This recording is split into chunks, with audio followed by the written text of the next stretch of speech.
What's up, guys? Welcome back to the Grappler's Dilemma podcast. This is episode number 18, and I'm here with Matt Krause, who's becoming like the unofficial co-host of this whole thing anytime he's in town.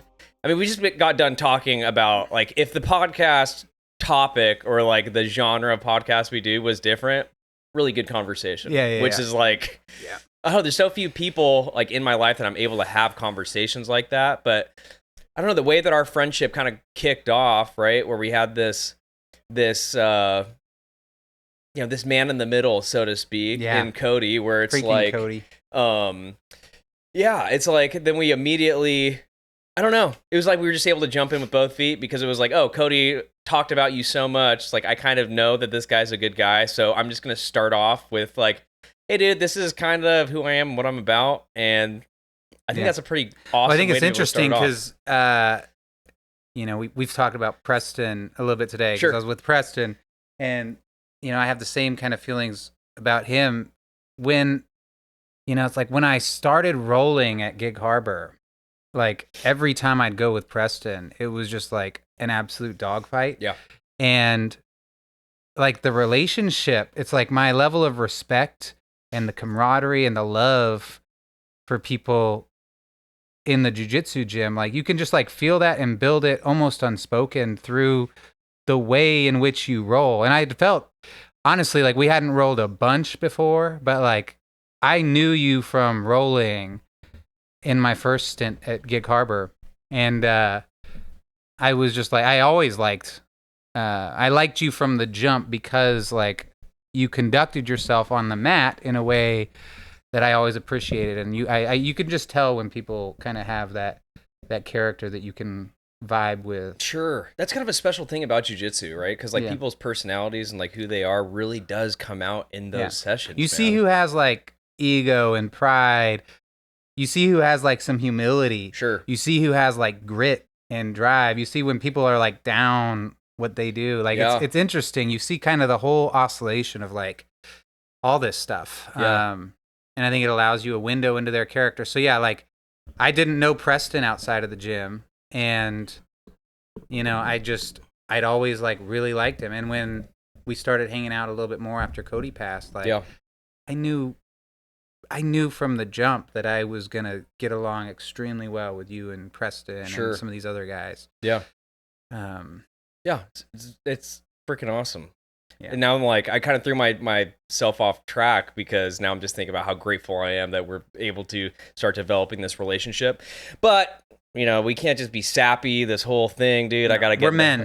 We are men. I got to get into host mode. The tears are out, dude. I've done the crying. Yeah. But the question of the day is, did you give me that knee bar during training this morning at Open Mat? That's what the question of the day is. For those listening, Aaron and I ended 2-2, which I almost was like, Aaron, we can't end 2-2. We need a third roll to settle this. But yeah, you got me with a knee bar. I don't know, dude. I'm looking directly at the audience right now and saying, I don't feel like... I think that he gave it to me a little bit. I think he felt bad for me, and he was like, here, you can take this thing. But that's beside the point. I just wanted to ambush you with that question real quick. If I got it, that's sweet. I don't think I trust you. But our actual question of the day, we're going to start off with something really light before we get into the meat of the conversation. But I always thought it was kind of interesting. Like, I'm someone who carries a pretty sizable gym bag, and I was the same way. Like, my patrol bag when I was a cop is pretty big. The tool bag I carry around to work is pretty big. Like, I have a lot of stuff to trying to cover all my bases for things that might come up during training. So our question is going to be like, what is in your gym bag? And I'm going to go ahead and defer to you. I've never even seen you. I haven't seen your gym bag. Don't know what it looks like. Don't know what you throw inside of it, if you're a minimalist or what. But definitely not a minimalist. Every time I go to the gym, I basically carry the exact same things. I have my boxing gloves. I got my MMA gloves. I got my shin guards. I got some sanitation wipes for the gloves when you use them, because those things, good Lord. Yeah, no kidding. Like, if you don't, like, scrub those and stay on top of them, like, gloves have a way of just, like, really funking up your whole bag. Big time. In your whole garage or wherever you keep it. So that, and then also I think I have like inserts that go into the gloves, like deodorizing packs that go in for that same purpose. Just because even when you like scrub them down, I feel like maybe just because I'm a sweaty guy, I don't know, but like they will not be not be suitable to like have anywhere if you don't kind of keep those. And then for some reason, I always keep my belt in there just because it's I hardly ever wash my belt because we do stripes at my gym. Okay. And the few times I've washed it, like all my stripes fall off. It's just a pain in the butt. So and we all know like your skill is really stored in the I'm fabric just like, of that belt. Why do I need to wash this belt? It's fine. But yeah, I washed the gi and everything. Like, sure, dude. Like slight digression, but like I used to when I first started grappling back in like 2010. I remember I wouldn't wash my gi all the time. Like I would just like, and I remember I also would get like skin issues all the time. I don't even know how to react. I don't know. Crazy. Looking at like how I currently conduct myself, sure. I'm like, how the heck did that seem like a reasonable thing to do? Gosh, dude. But I would like my gi would like sit in my car or whatever, and I'd use it for like several days, and then I watch. I'm like, that's absolutely ridiculous. Why do I have ringworm all the time? I don't know. And I would have issues. No It's like I would. So the gloves, the pads, and then I always keep my mouthpiece. And interestingly, I don't see a lot of other people do this, but like the second I step in the gym, I always throw my mouthpiece in, like through warm-ups, through drilling, through everything. Like, and I think like pretty much I'm the only one in my gym that ever has his mouthpiece in. And I think some of the guys like joke and make fun of me for it. Yeah.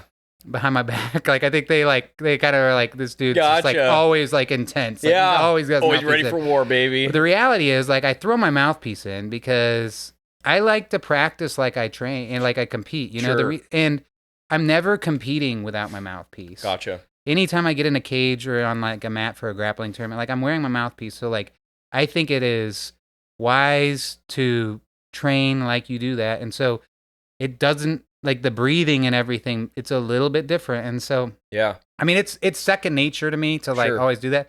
The last time I'd come down for like an open mat for Gig Harbor, I think after we recorded one or before we recorded one of the episodes, like I had lost my mouthpiece and I felt like I was naked in there. Like, I really like, it gave me pause to like turn up the dial past like 80% because I didn't have my mouthpiece. Do you have guys in your gym that will do full rolling with no mouthpiece in? Yeah, I think Dude, so. we do too. Yeah. Which is I think that's crazy. It's crazy. And I think we're kind of going all over the place with this. I'm sorry. But like the other thing that I do, I usually roll with my eyes closed. Gotcha. Have you noticed that? Do you see No, that? I didn't. I didn't pick up on that. I almost always roll with my eyes closed. Okay. Like most of the stuff today is like basically eyes closed because I've like caught so many, and I will tell you the main culprit here is Cody. Like I would catch so many stray fingers in the eye. Oof. And I really like, there's few things I care about like really protecting. Yeah. My eyes and my ball. Yeah. it's like those are both up there for most guys. I really only care about like those things, and then like it's like my teeth. Sure. But like everything else, like it's a weapon. So God, that's interesting. But I usually roll with my eyes closed, and I think it helps me kind of just develop a feel for the game a little bit. But yeah, you know, the mouthpiece, all the usual stuff. I always roll in kind of with a full bag, and I'm ready to go. Like I love an impromptu like MMA session. If I show up to the Gig Harbor open mat and there's a guy getting ready for a fight, like I want to be able to go sharpen some iron with them. So, you know, I try and always come prepared.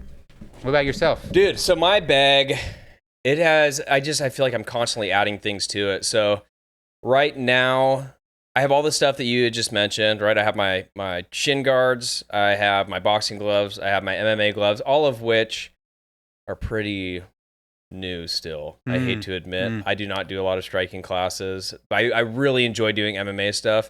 But yeah, I don't train it as often as as much as I know I would like to prioritize just based on my own philosophy when it comes to how I approach martial arts. It's just not something I enjoy, so it's much harder for me to like convince myself to get up and do it. Where as jiu-jitsu, for me, it's like I'm just stoked every time it's time to go roll. Yeah. But striking, I'm like, I do it begrudgingly in order to get in there. But anyway, neither here nor there. So I have that. Like, I have my wraps in there. I always keep a gi in there generally just to, you go to open mat or you go somewhere. Or even if you show up to class and it's like, oh, it's not actually a no-gi day. It's a gi day. Fortunately, I have my stuff. So typically I have that in there. And then I also have about 8 training knives just in case if that starts to kind of like if people want to start playing around with that. 2 real knives. Usually I'll have a towel in there, although I do not have one in there right now. And then I have super glue for like superficial cuts and then Band-Aids. So just like little stuff like that and like sports tape, that kind of stuff. I regret not having a towel in there regularly. I know. And like, yeah.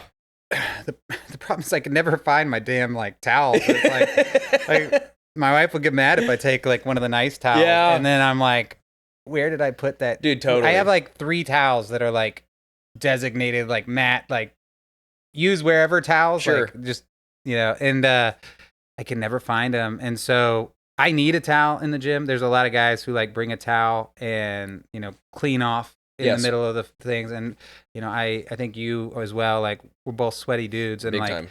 it's a huge plus to have the towel to dry off in the middle of the training. But I almost always neglect that, and the reason is because I can't find my damn towel, dude.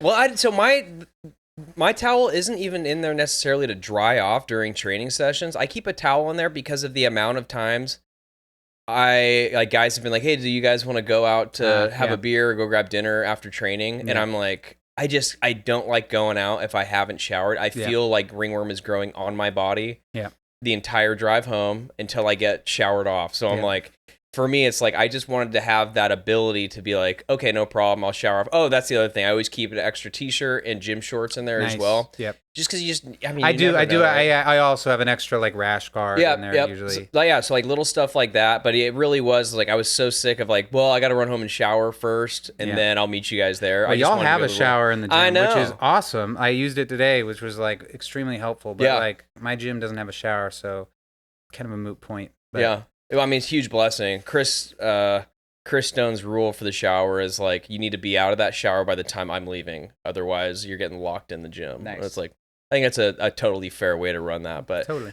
Yeah, I think that's so. We have pretty standard gym bags, dude. I was kind of. It would have been funny if there was like some goofy. I mean, training knives. I think is like relatively goofy. I also use Kali sticks. Do you have any weird like with my mouthpiece that I throw in? Kind of any weird things you do?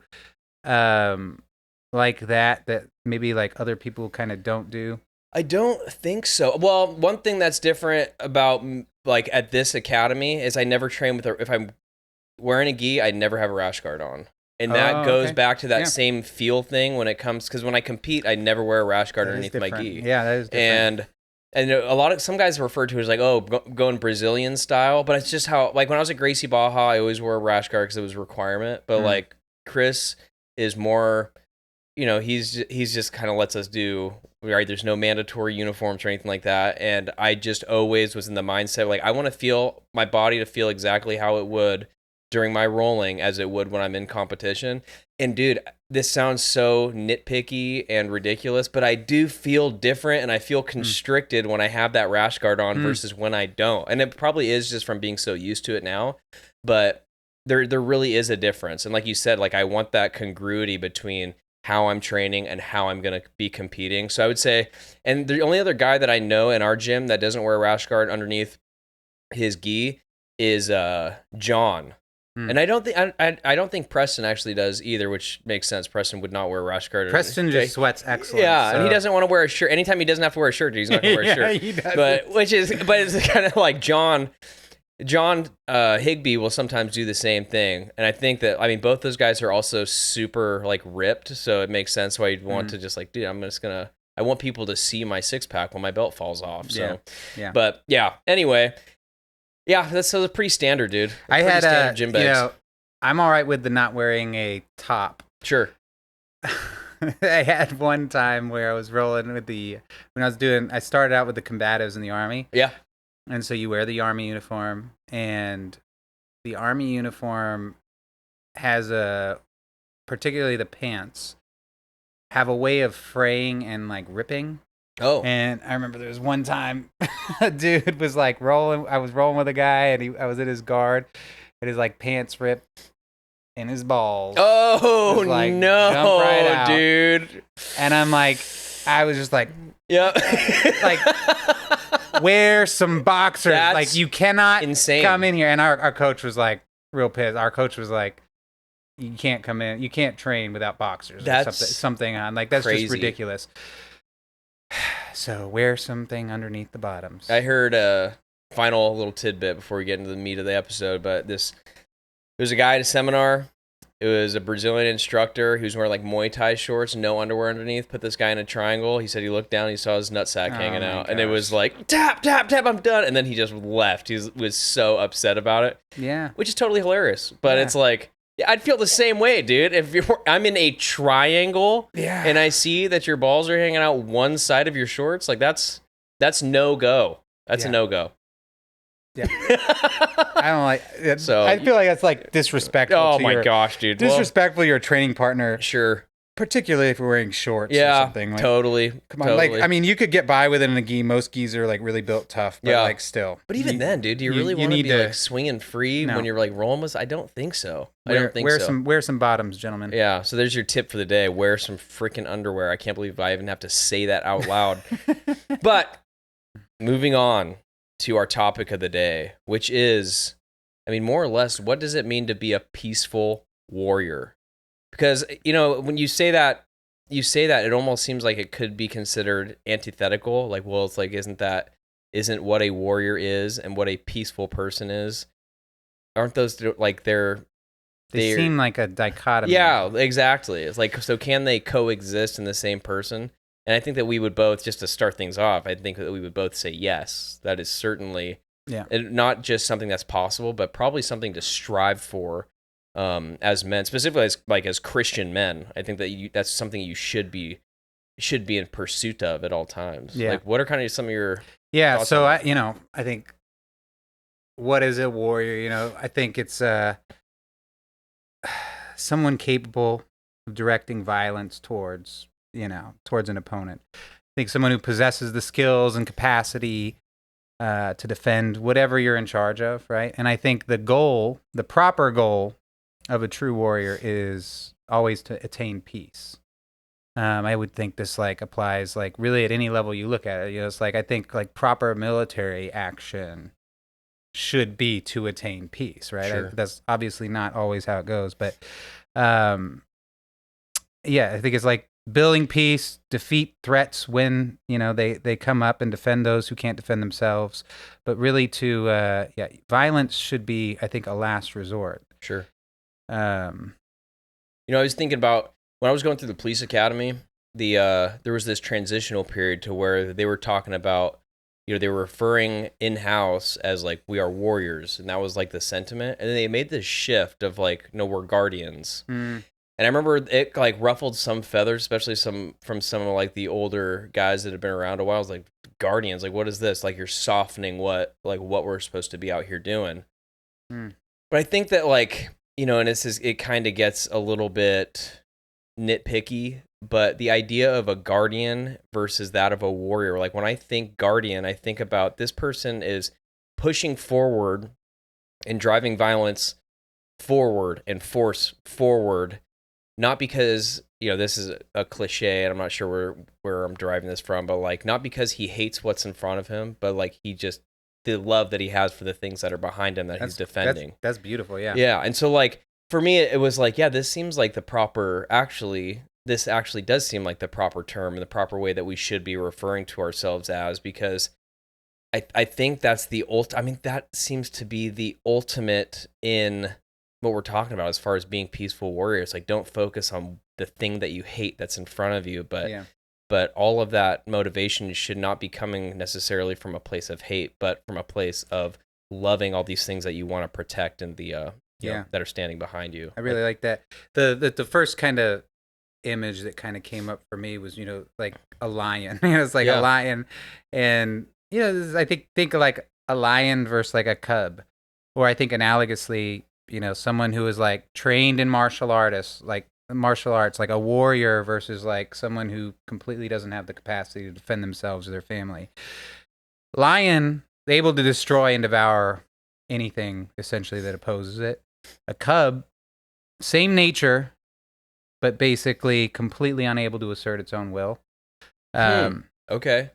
And I think there's something where, is there any nobility in the cub not attacking, the gazelle? Like, it's not able to. Yeah, It's sure. like, I think the nobility really comes from the place where it's like the lion has the ability to attack and like conquer something and doesn't. So yeah, I think the equation really flips when you have the actual ability to conduct violence, and that's where like true nobility and true virtue comes from. So like people who don't have the ability to protect, it's like the level at which they can kind of climb like that virtue is so minimal. Where I think it's like if you have like a clan of hyenas that comes up and it's like, and you have a cub, like the clan of hyenas is gonna devour the cub. It's gonna destroy the cub, or whatever it does in the Lion King. Yeah, for sure. I know a lot of people have their opinions on Jordan Peterson. I think he has some nuggets that he will drop from time to time that you can really, like, he says some stuff that's wacky. He speaks out there, a lot of truth, but he does speak a lot of truth as well. And one thing that he had said that was, I found to be very poignant, right? He was walking around doing kind of like this podcast tour where he's talking about, as a man, like, you should be dangerous. And people were kind of pushing back against that. Yeah. And like, well, what do you mean by that? He's like, well, if you don't have the capacity to be dangerous, if you don't have, we'll say, the capacity for violence in this context, you're no different than like a rabbit. And kind of going back to the point that you were making is that if you don't do harm, it's two different things to have the capacity to do violence and to do harm and voluntarily choose not to do it. Yeah. Versus you just don't have the capacity to it. The fact that you are not doing harm, there's no nobility in it because you simply don't have the capacity for it. So you can't find virtue in that, right? There's nothing virtuous about that. And it's just kind of it's a weird thing to talk about, like the idea of being a protector and talk about, loving what's behind you and talking about like living a life that's like grounded in love and these sort of things. But at the same time, understanding that you can't even do that if you don't have the capacity for some of these harsher things. Yeah. I find that to be I just find that to be a very poignant kind of thought experiment to where, and I think that's why you truly should develop yourself to have that capacity. You should be able to protect and defend, your kin, your family, yourself. I think I'm going to hold off jumping the gun there, but I don't know. There's one, I was in a Costco parking lot one time and, I was walking and there was like a girl with her mom who were like kind of on my side, and this car started back. It was like an electric car. It was like a Prius or something. And it was like silent. You couldn't hear it. And it was like it was just kept creeping out. And there was like this child right there. And so I like walk up and I like, like tap the back of the car.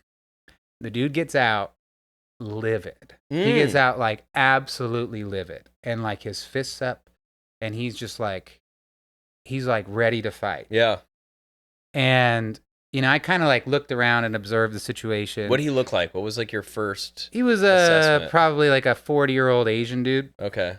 Not threatening so to me. Click, click, boom. Yeah, I was like, honestly, I think it speaks a little bit to like having the capacity. It's like people who are able to, who train these things, like don't behave like this. Sure. They don't behave like this. But like, I remember like kind of doing a quick survey around. I like saw like several Costco employees around me. I knew this lady and her child were like right there. Like there were several other people in the party. Like they all saw what had happened. So I kind of was like mentally like register like, all right, Like I have like justification if needed here. Gotcha.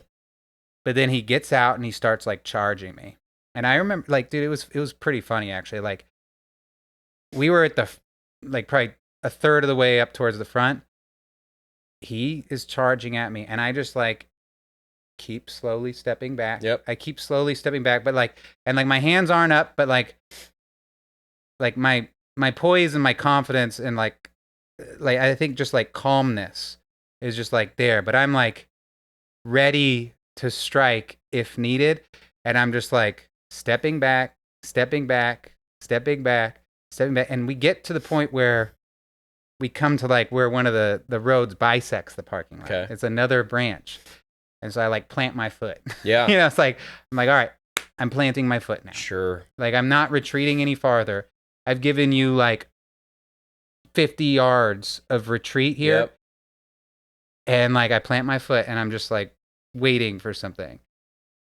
And honestly, you know, I thought of that story we were talking about the peaceful warrior, because like, I kind of feel like that's part of the embodiment of this principle, where it's like, I wasn't looking to do anything. I wasn't looking to do any violence, but like I was ready to strike if needed.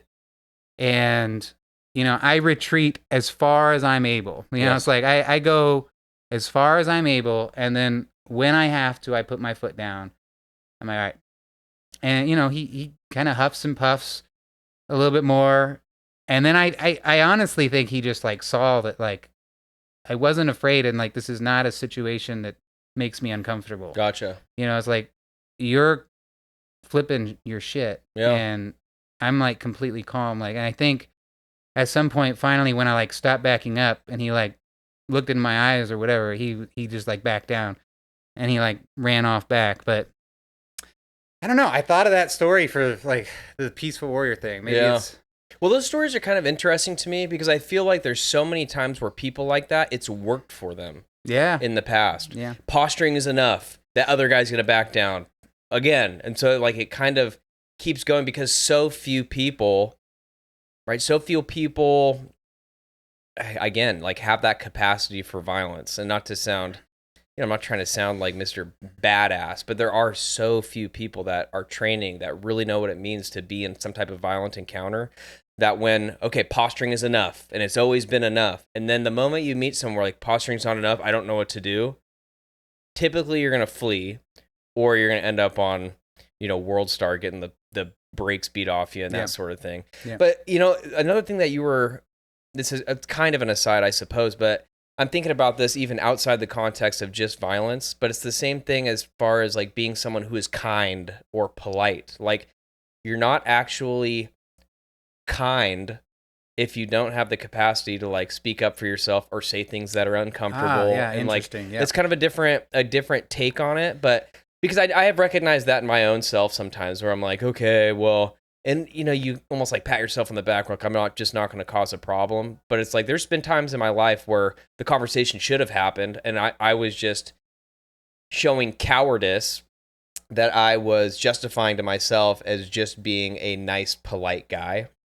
And so I think that's like the other side to it. Like you can't. Yeah, cowardice is not politeness. Yeah, cowardice is not politeness. It's weakness. Cowardice is not being kind. All right, like you can't.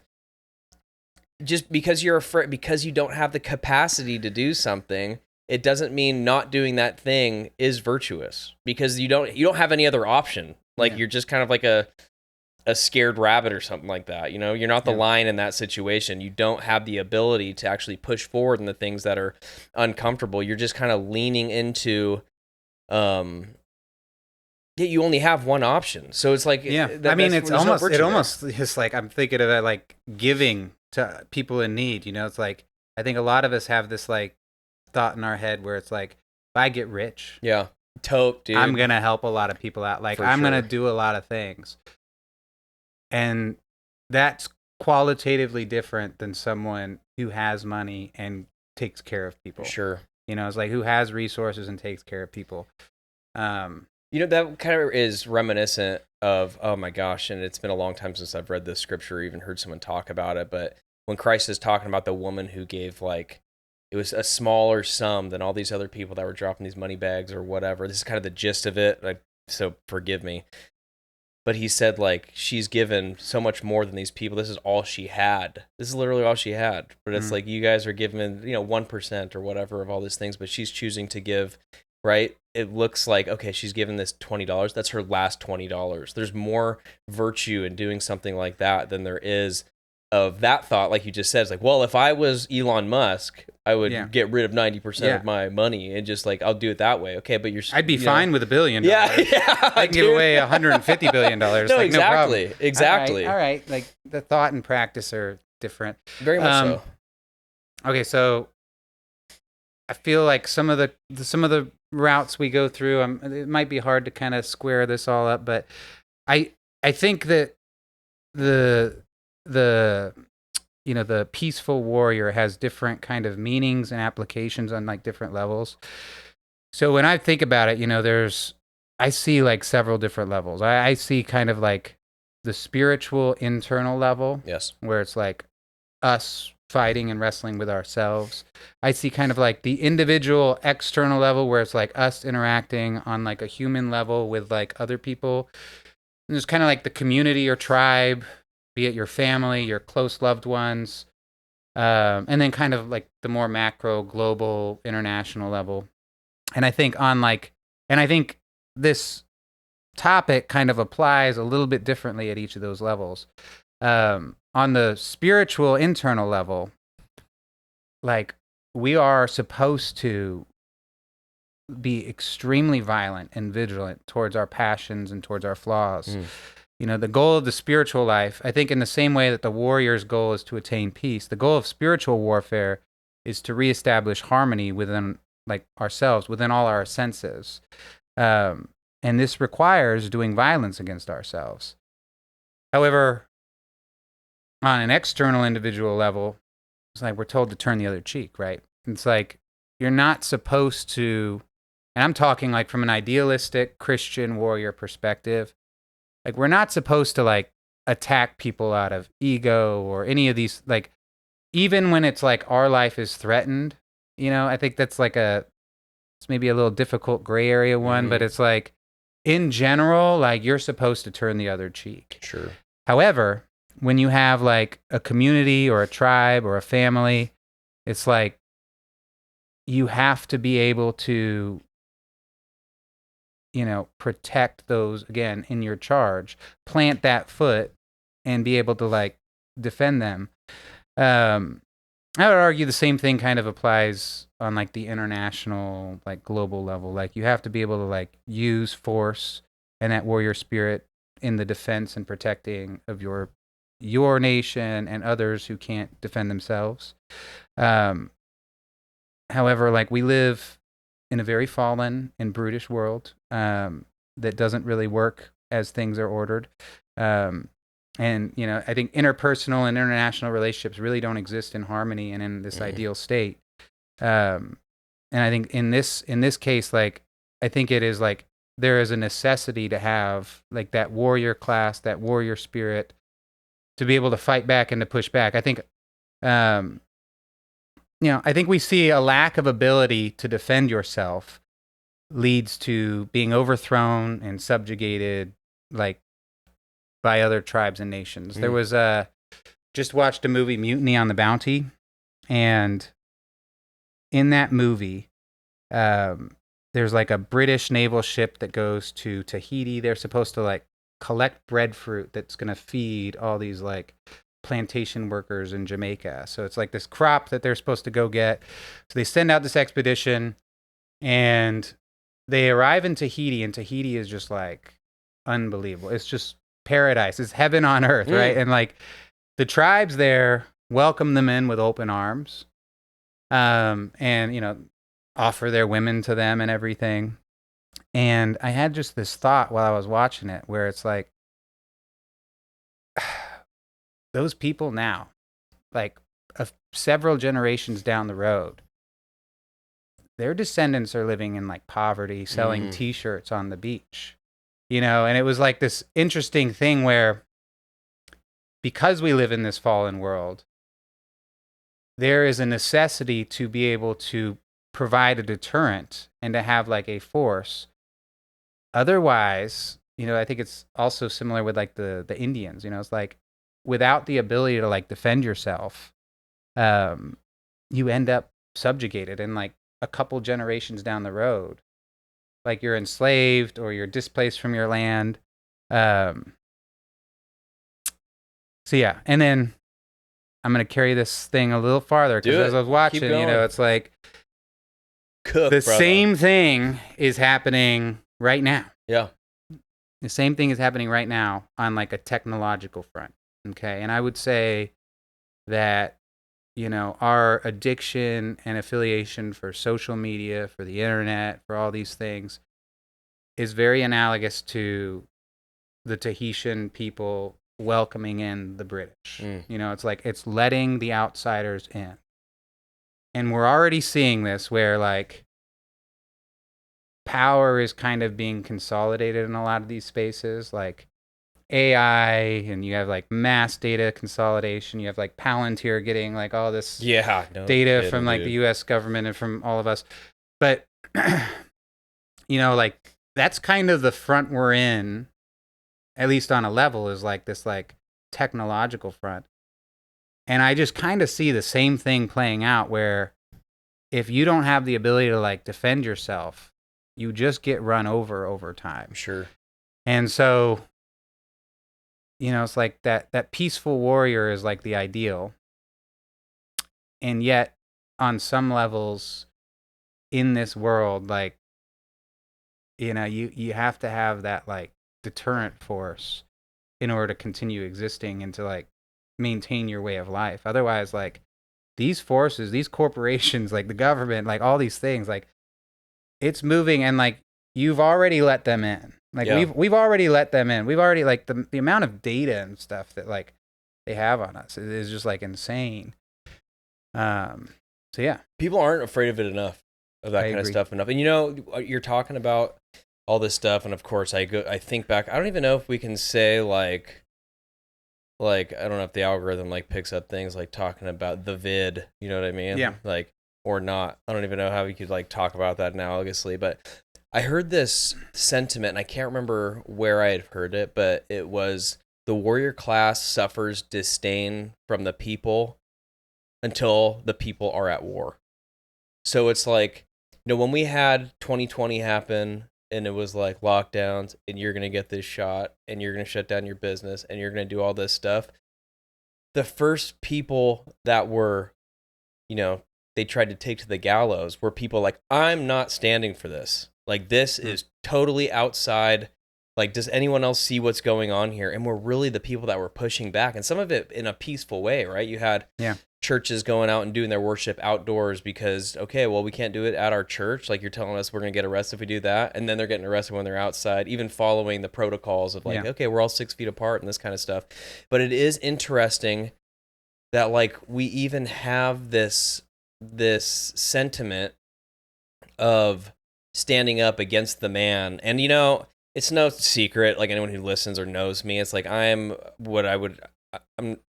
conservative, anti the man, traditionalist, right? So it's like the people, it was just kind of shocking to me that the same people that in one breath can talk so much about these big corporations are doing all this stuff, the government is like oppressive and all this, and then in the same breath they're willing to follow along with some of the stuff that was like, how is this not worthy of pushing back against, Well, I think on that front, the thing is like our forces are so dispersed. It's like, I think due to a variety of situations, it's like the society is like extremely fragmented. So pushing back on like some of these forces, like the vid, it's like would like the force was there. Yeah. It's like the power was there. It was just so dispersed. Sure. And it didn't have like the ability to be consolidated to like really push back. And I think that just made it so that like there was really no significant pushback. I mean,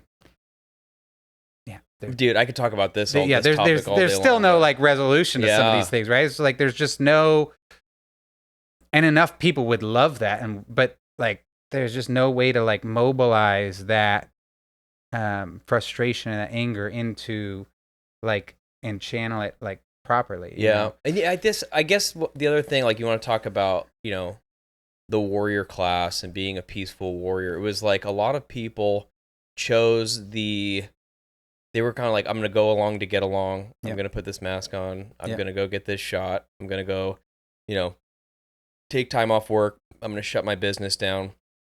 But it was because they didn't have there was not really leadership. It almost felt like they didn't have anyone they could look to, or like, okay, they could consolidate in this group. Whereas for me, during that time, like my friend group and the people that I became really tight with were this pocket of guys like, okay, if we need to circle the wagons, then like I've got my group, I've got this tribe here of people that like we're all willing to go to bat for one another.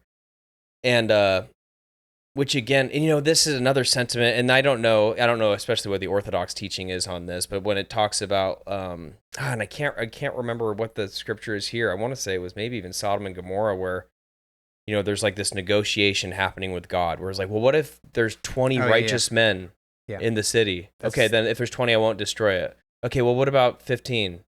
Okay, well, what about 10? Okay, and he just continue, it's kind of a hilarious imagery, kind of right? Where he's like trying to negotiate. What about with God. one? Yeah, if there's one good person. Yeah, exactly. Will you not destroy us? Yeah, but what I pull from that, and again, right, this could be poor theology, so please forgive me, but is this idea that it's like it potentially takes just one righteous man standing up for to save the culture, to save the society, to save the city. But how often is that there's not even one? Well, the thing about it is like the person standing up for righteousness and truth has like a much easier battle than the person standing up for hypocrisy and lies and evil. It's like, and so I think it makes it so that like a much smaller force could push back, and like, and I think it will, like, ultimately, like, like the Christian teaching, it's like, it's like it will ultimately win. Yes. Like the good and the truth and love will ultimately win, but like we will also go through, we'll go through hell to get there. True. And I think that's kind of there. But I think kind of carrying on with like the international geopolitical level just for a moment. Yeah. This is going in a direction I wasn't expecting. I know this is like not at all where this was supposed to go, but this is where awesome. My mind goes. This is where my mind goes. Dude, keep it going. You think about like Libya in 2003, Gaddafi like dismantled the nuclear program for Libya, and then it wasn't like a handful of years later before he was like, spikes thrown up his anus, and like, he was brutally murdered, right? So it's like he gets rid of this ability to like really push back on like a big stage, and then you have like right now you have like all these negotiations going on between like Iran and Israel. Is like all this talk about like imposing and requiring that Iran dismantle and not continue with their like nuclear weapons program, and it's like,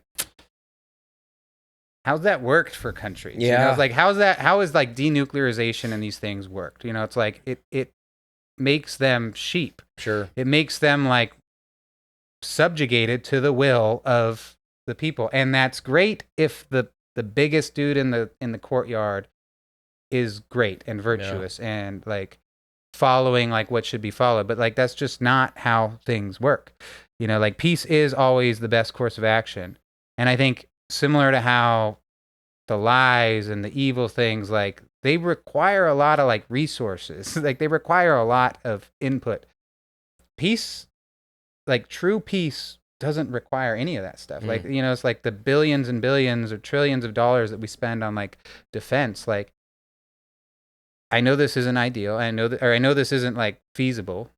But like an ideal state where we have like harmonious relationships with our neighbors, where we don't do things that cause like significant blowback and like frustration from everyone else in the world. Like true peace is a much simpler, less resource intensive, and just like better practice than all of these things, right?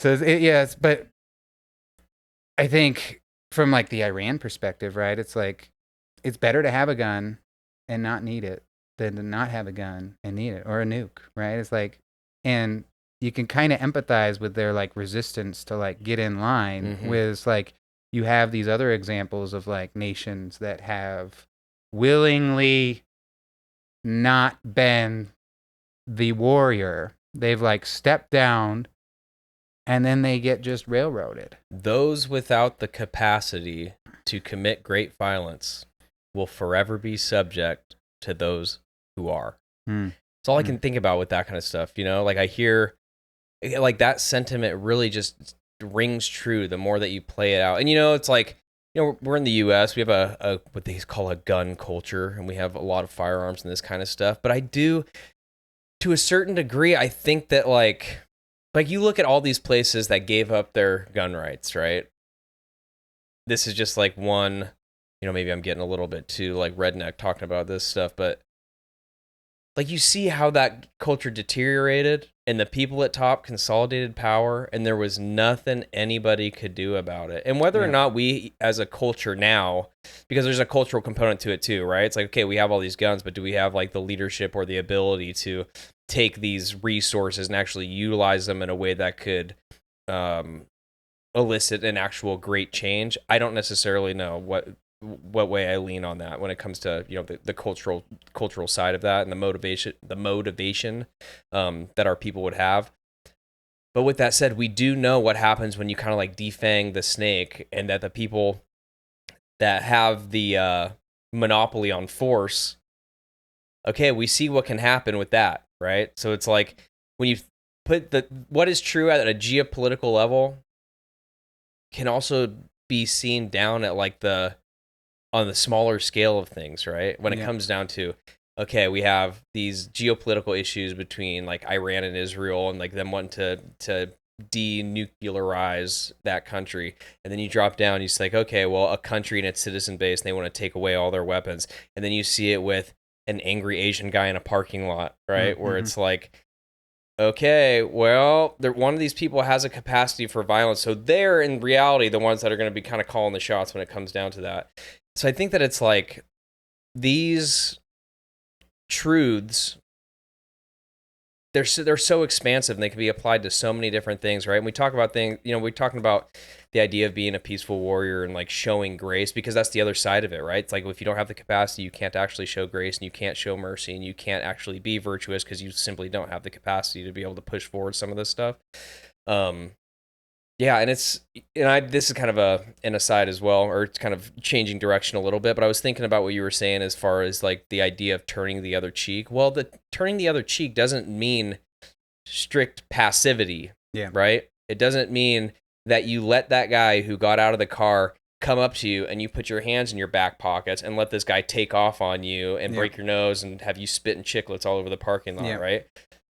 It might look more like, okay, this guy is initiating some type of confrontation. Now I have him on the ground, and now I have him in a heel hook position, and I recognize this guy can't actually like commit any violence against me. So now I'm going to talk him down from here, versus like the really, you know, the viscerally, emotionally satisfying thing to do in a moment like that. And I'm like happy to admit would probably be to blow that guy's knee apart, right?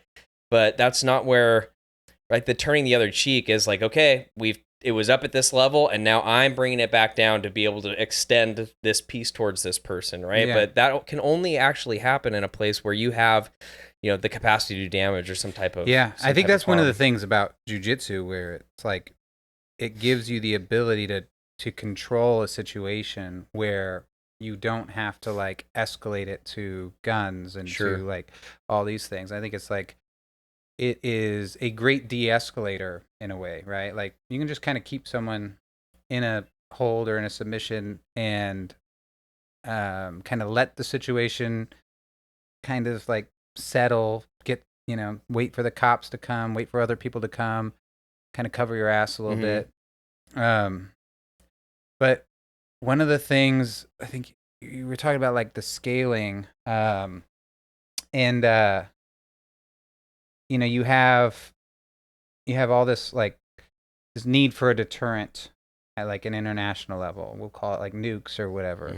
A powerful military, an alliance with like the U.S. or with Russia or something, and you kind of like scale it down.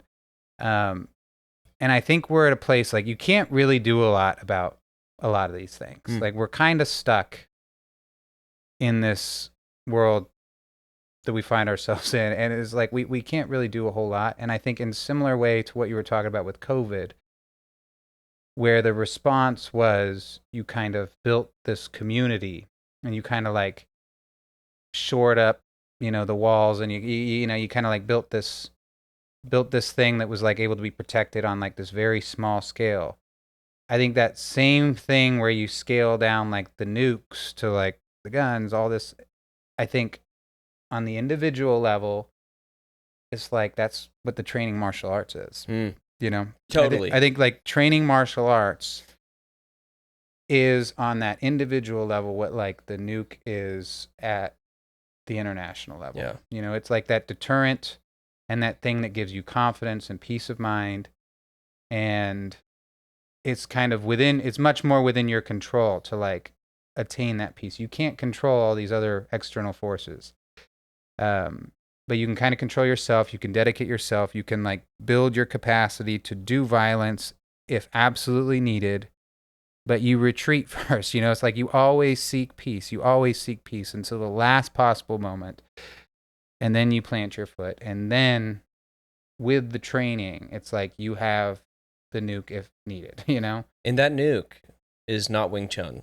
That nuke is jiu-jitsu or wrestling or some type of striking art, some type of combat sport, or a gun potentially. What is the best combo? I would say the best combo here is like a solid wrestling base. Yes.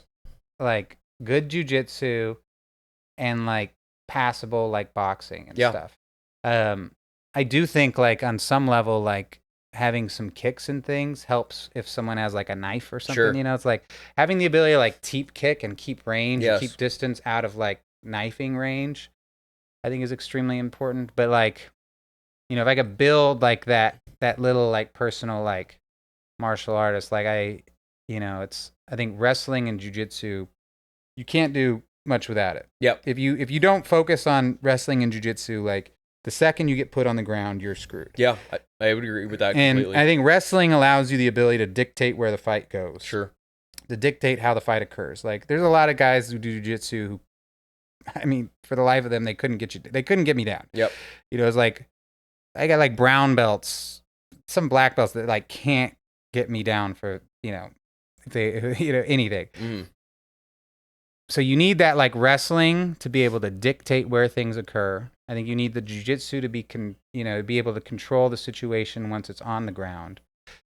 And I think you need a little bit of like striking, just because like I think most of these interactions where you actually have to defend yourself or your family, they at least begin where someone's throwing a haymaker. Sure. Where there's something, because you don't, I guess that's another thing where it's like the peaceful warrior doesn't throw the first punch. Sure. It's like you really try your absolute best to not throw the first punch. But like when that first punch is thrown, you have the capacity to like slip and respond with like as minimal force as you need to like control the situation. Yeah, totally. Yeah, I would totally agree with you. And I think that like grappling has the highest, grappling generally has the biggest learning curve.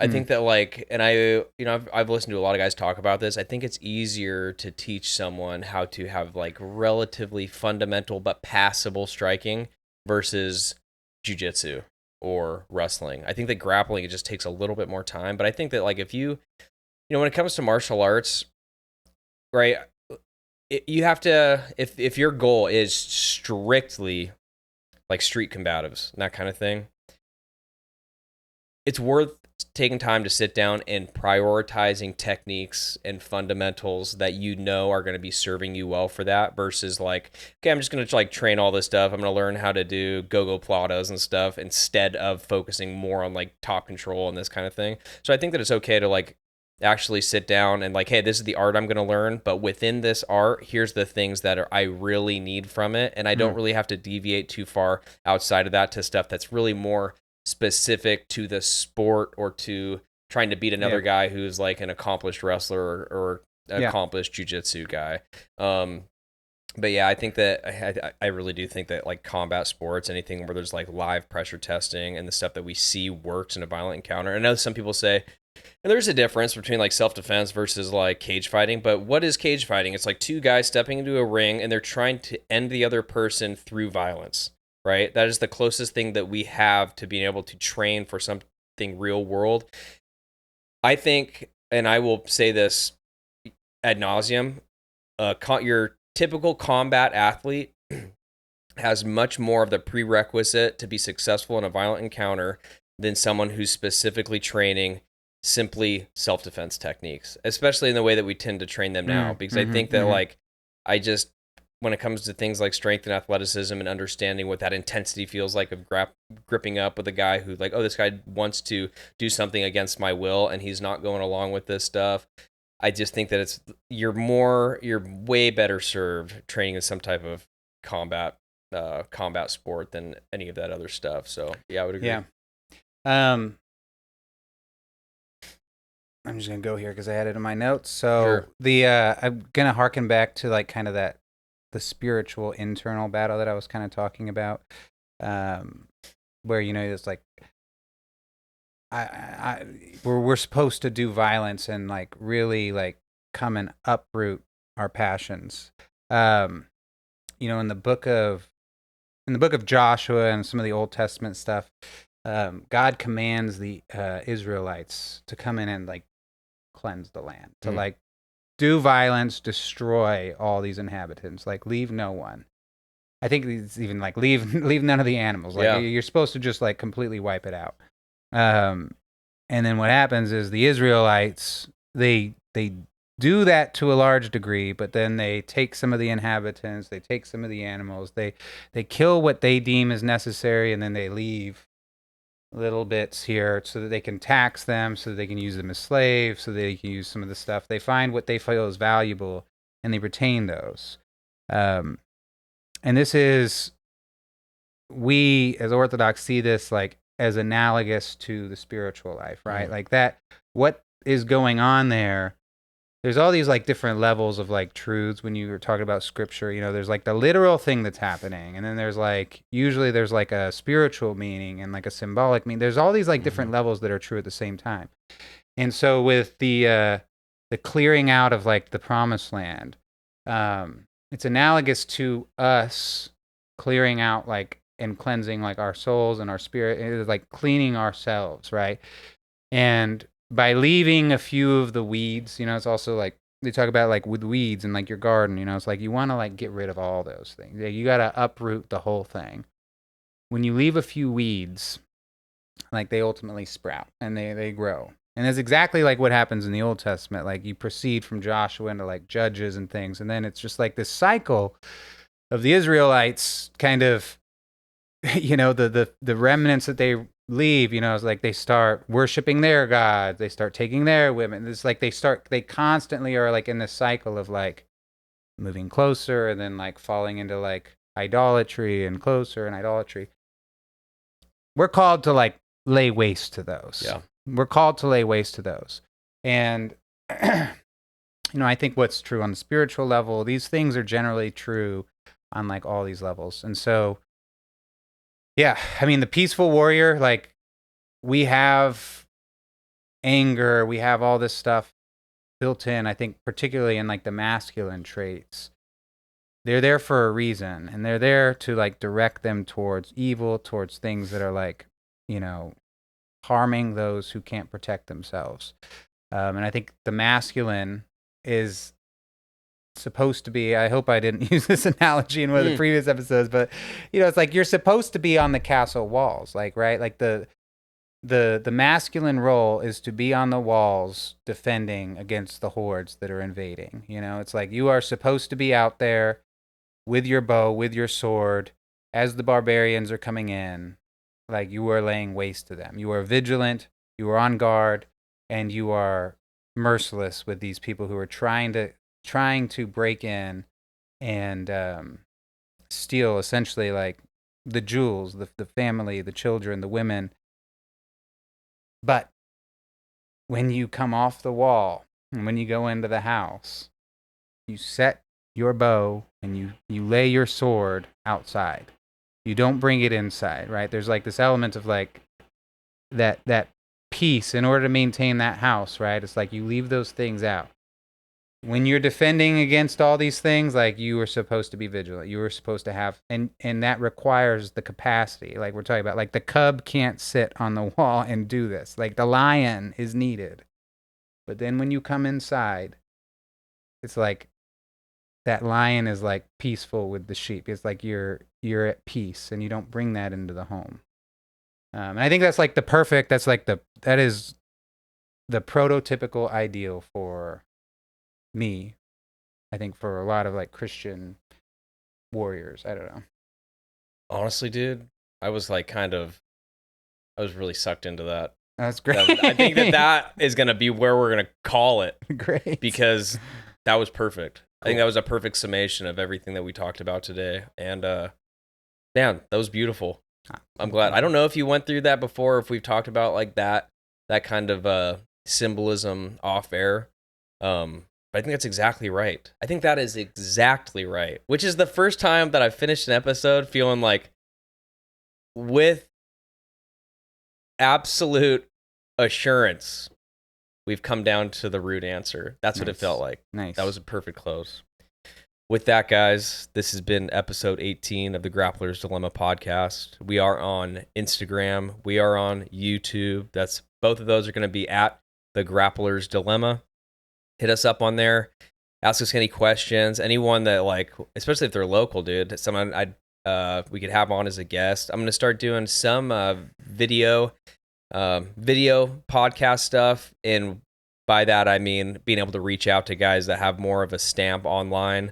I'm trying to tap like Jordan Pressinger and a couple other guys to like come on and have a conversation with me, so we can get some guys that are actually, much more educated than myself in the art of jiu-jitsu and what the jiu-jitsu life really means. But man, that was one of my favorite episodes that I've done so far, man. It's kind of short and sweet. I know. We that was cut exactly this one a lot quicker than the the last one. Yeah, totally. But that's exactly. This is truly,